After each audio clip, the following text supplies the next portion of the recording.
Hi guys, Jeff here from TAP. I just wanted to share another vehicle we got in the workshop today on this VW TOUAREG.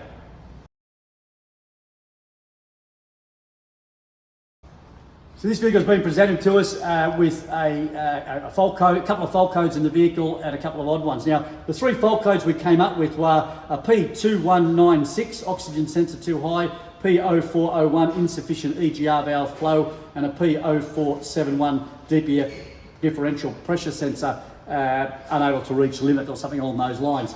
This particular one's the 3 litre CASA turbo diesel TOUAREG 2009 model, and it's not reaching proper engine temperature, so the car's running too cold. So therefore the DPF can't do a regen because it's not reaching temperature, and we've got the other one, insufficient EGR valve flow.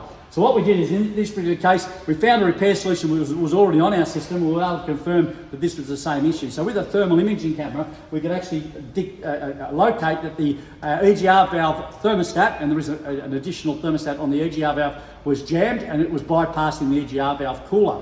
So therefore not getting the heat off the exhaust gases, keeping the car running too cool. So again, as I mentioned, there is a repair solution in our system for this particular one, and then in this case we were able to prove that this was exactly the same problem. So this repair solution was actually loaded up thanks to Robert Ramsey from Excel Diagnostics up in Queensland, so a big thank you to him. But again, this particular one has come to fruition for us today, and again the same sort of problem. So the EGR valve cooler and thing, we've got the actual EGR valve thermostat part number in the repair solution as well, so if you're a member, you can go and find that particular one and get the part numbers, etc.